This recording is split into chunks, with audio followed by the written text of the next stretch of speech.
Nakomik, thank you. Nihale, yeah. Thank you for the food. I think we gained some valuable calories. Nakomik, pivalela ka lakut utakigalapi kay na langin nakalwak tugut. We're gonna get started in a few moments. Just wait for more people to come in. Utakigalapi kay nakunyata. Itiyak palening. We'll start very soon. Nakomik?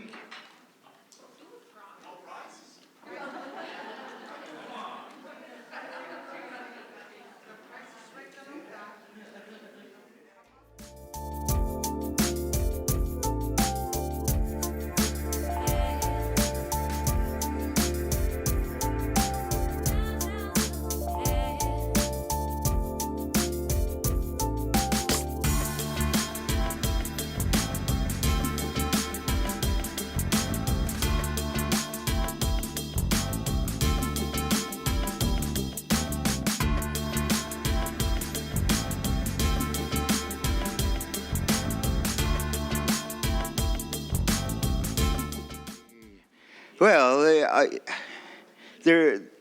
no, I will not do that. We're gonna concentrate on Nunavik for we've been concentrating, but of course Nunavut is such an important partner in this whole process, and I really appreciate again. And Joshua, nakumay takakuninga Nunavut Planning Commission halutigin haiti winoko. There's a couple of beautiful mugs there available. I think it's one left. That was donated kindly by Joshua, chairman of Nunavut Planning Commission.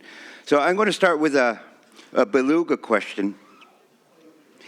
And I'm going to say this in Inuktitut because the answer I don't know how to say it in.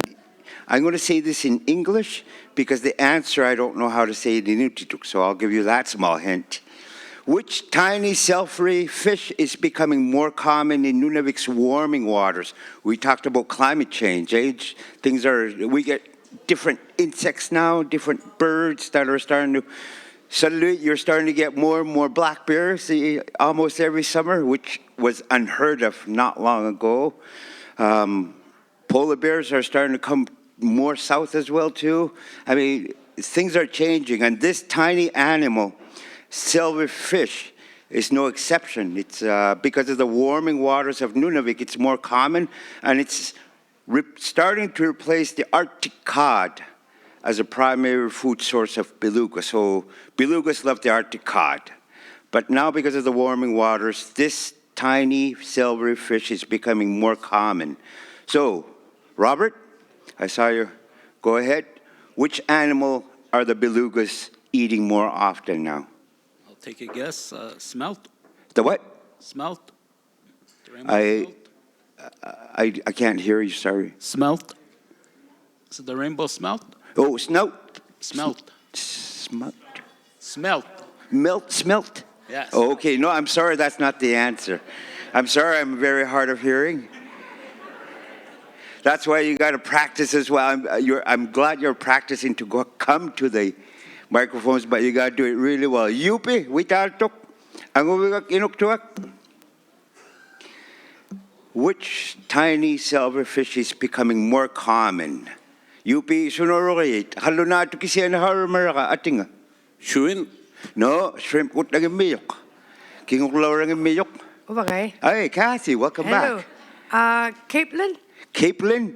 Yay, that's the answer. Go check out Janelle. This tiny, I had to Google it. Thank God to Google. Unfortunately, they didn't translate it into. If you know the Inuktitut name of a capelin, it's a tiny little fish. They come in thousands and thousands of school, and beluga are really starting to enjoy that. Among many other animals, sea animals that do enjoy capelin, beluga is starting to really enjoy that as well too. Okay, here's a Nilka question. On which date was the Nunavik Inuit Land Claims Agreement signed? And I'm going to open this to anyone. I don't care if you have insider information or you paid attention. Sir Lisa Casalok, appointee, makibik appointee to the Planning Commission. On which date did Nelka signed? Tammasangila ma. Damang ito ako. Nakay. Full answer. Haresa kami. Okay, Bob. December 2008. You got to give me more. Regional government interpreting. It includes the day. Oh, December 8, 2006.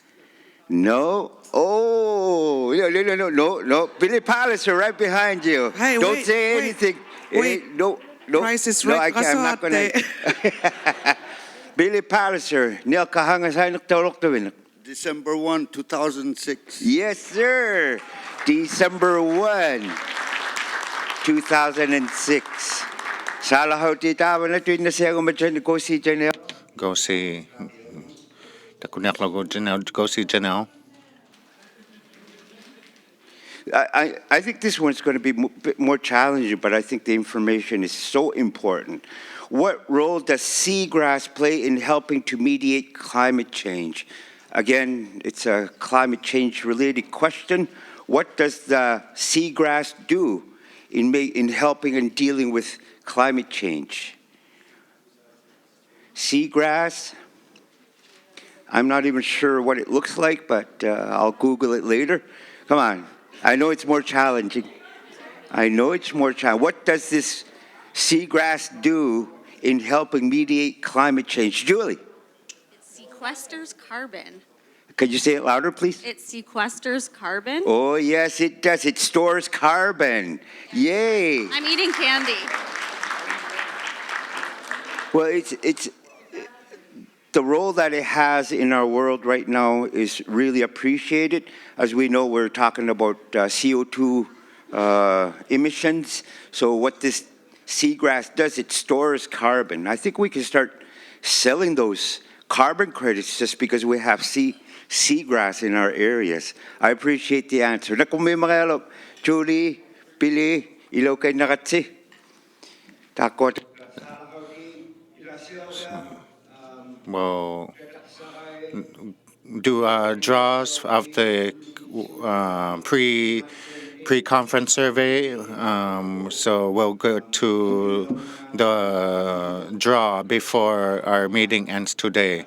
So you will be handed evaluation forms as well. So. Are crucial in helping the Planning Commission report to the stakeholders and especially to the funding providers.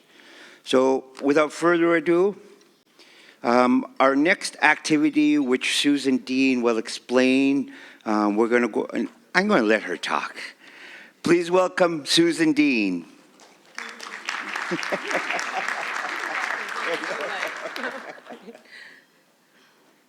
Good afternoon. I hope you had a good lunch. We have had an action-packed 3 days. How are you feeling? Yeah? Oh, good. Okay. That is a great response because we've been sharing a lot of information. Thank you to all of our speakers. It's been wonderful. And now we would like to turn the mic back to you. And I hope you're ready to do some marine use planning. This is the kickoff for the planning process. And we're going to start today with you. You are here at the very beginning, and we're really excited about that. We're going to do a future scenarios activity. This is grounded in best practice for planning. This activity is modeled off of one that was done with the Haida Gwaii on the West Coast, so as part of the marine planning process that Dallas is part of. So it's really fun that we're learning from what they did and building in an Inuit context. I'm going to give you a bit of background on why we're doing it, how we're going to do it, and how the outcomes will be used, so you know exactly what we're doing.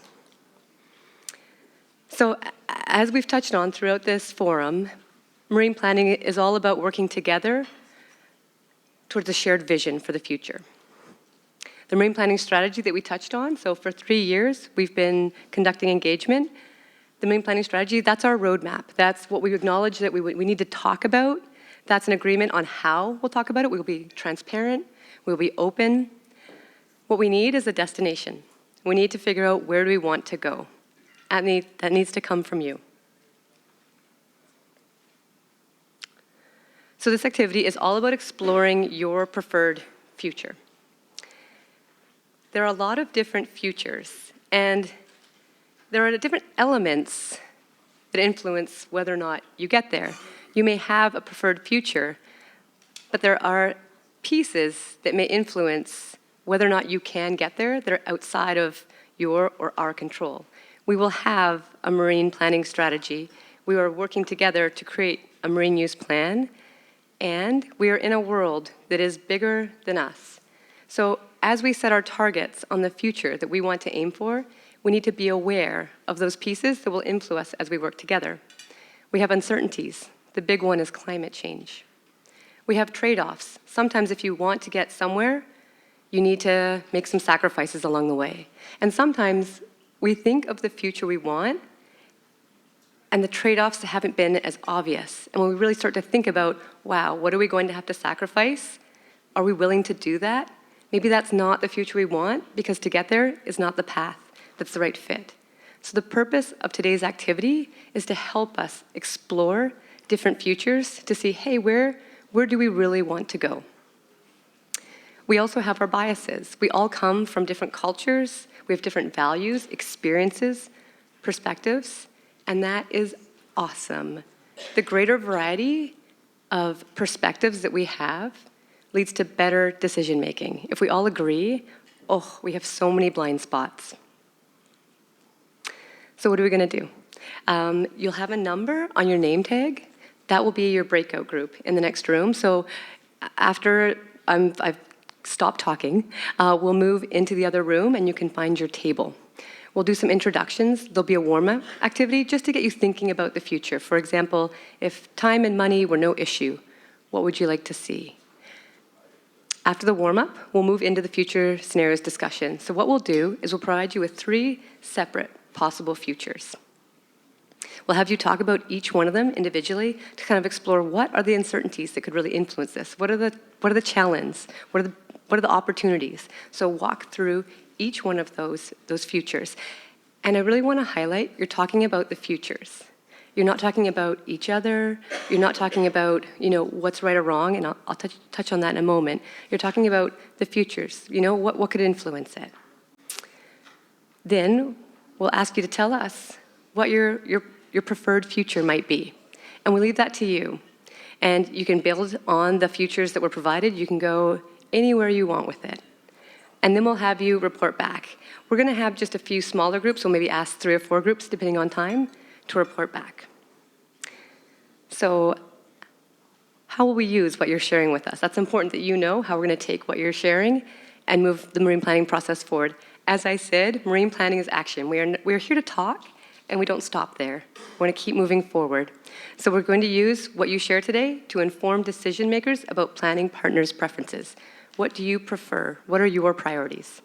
And then we'll use that as the starting point to shape a future that we will put into the Marine Use Plan in 4 years. So just know, as Janelle said on day 1, no big decisions are being made today. No one is representing their organization and will be held to what they share.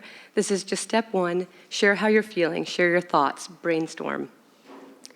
4 years from now, we'll try to have something we can put into the plan. Step 1. So some key points I want to share with you.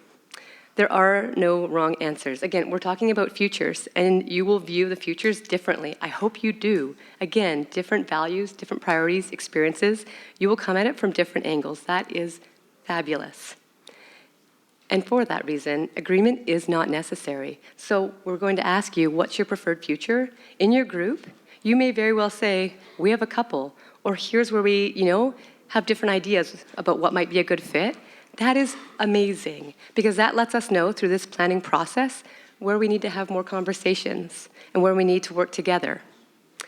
New futures welcomed, as I mentioned. The 3 futures that you will get, they're relatively simple and very separate from each other. And that's to help you discuss them and really kind of have separate ideas to discuss. We all know that's not reality. Life is very gray. So please, as you decide where you'd like to go and what fits well for you, make it whatever you want. We are listening. And I'll highlight again, this is just a beginning, so feel no pressure. As Charity said when we were discussing this is low stakes. You have nothing to lose, nothing to gain, except that you're here on day one of marine planning in the Nunavut Marine region, and you're going to contribute to the very first step in framing our future. And I thank you for that. I thank you for being here. So please be patient. I know it's the last day of the conference, and if you're feeling tired and just full up, that's normal. So we hope that getting an opportunity to talk to each other and engage, and you're now the drivers, we hope that provides a little energy on our last afternoon. Any questions before we stand up and move into the other room? We're really excited to hear from you. You will have a facilitator at your table, so don't worry, they will walk you through it. Be patient with our facilitators. They are amazing. They have volunteered to help us, and they are also learning. So if they need to stop, ask questions, if they need to adjust, let's give space. Let's give space for lots of different experiences and opinions. If you forgot your name tag like I did, you don't know what number you're in anymore, please come see Charity, and she'll tell you the number of the table you need to go to. As you may have realized, Charity is running the show. Thank you, Charity. Okay, and you can ask questions as you go. With that, I'll ask you to stand and move into the next room.